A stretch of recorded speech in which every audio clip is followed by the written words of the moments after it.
Hey guys, it's Rachel here from globalgrind.com, and today at the offices we have a very special guest, celebrity jeweler and former model, Miss Shauna Neely. Hi.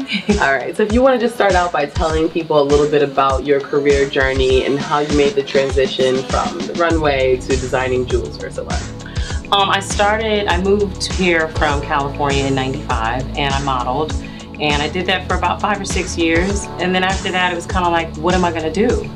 And I studied fashion design and jewelry in college in San Francisco, but I never finished and I never went back to it until after modeling. Started designing jewelry for Alicia Keys and Beyonce very early on. Just with my relationships with stylists and people in the industry, it was really easy for me to kind of get that press. So it was, after that, it just ran from there. And then recently, over the last few years, I got into the diamond side of it and started doing a lot of custom pieces and things like that. So it's been really good. So when you first started designing for people like Beyonce and Alicia Keys, what type of pieces were those? A couple of my friends worked at Essence magazine and they were pulling and they needed jewelry for things. And so those were the custom pieces that I hand make. It was gold wiry things, a lot of brass and antique things. It was something specific for whatever the story was.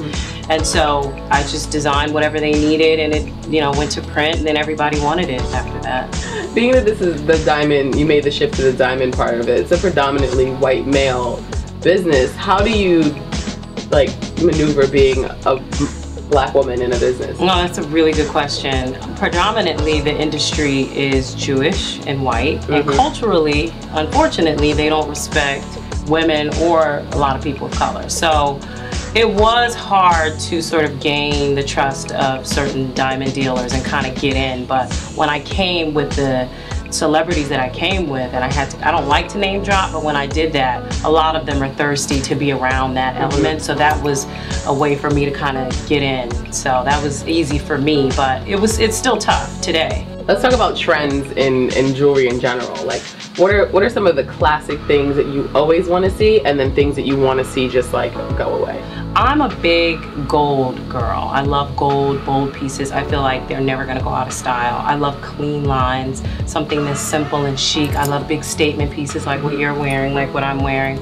I like to have things that people can look at and say, wow, to stop me in the street, to say, where did you get that? Oh, I designed it. Here's a card. So anything that stands out that's not too outlandish is something I'm gonna gravitate to. So a while ago you designed a collaboration with Tracy Reese. So just tell us a little bit about what that was like and the creative process working with her and merging your creative vision. That was a really interesting story. I have a really good friend who's a friend of hers, and she had a Christmas party and Tracy was there, and I was wearing a big bold statement piece, like I said, and she literally came up to me and was like, oh my God, where'd you get that necklace? Oh, I'm a jewelry designer. Oh, I want you to do the jewelry for my show. It wasn't even like, oh, I'm gonna think about it, let me speak to this person. It was like, you're doing it. And so it was because of what I had on, that big statement piece that was a part of the trend, that I feel like I created, not to sound cocky, but I don't like to follow trends, I like to set them. I can see something and say, okay, that's gonna be hot for the next whatever. And so she was already thinking of having big, bold brass pieces, which is what I had on. So it just kind of that's what I need for the show, and I did it. And it was always, I had said to myself probably 6 months prior, I really want to do Fashion Week. I want my jewelry in a show. And I wasn't specific about which designer. I love her work. So when it was her, it was just like, oh my gosh, it was just amazing. So now we're gonna talk about your latest endeavor. You've been selected to design Lebron James' wedding ring. Yes. It's the band's, right? Yes. For their upcoming nuptials? Yes. How did you guys get in contact? Tell me a little bit about how they found you. His stylist, Rachel Johnson, is a friend of mine, and she kind of throws whatever jewelry things my way. She made the introduction, and I'm designing his ring. You can find me on Instagram and Twitter, and my handle is S Neely Jewelry.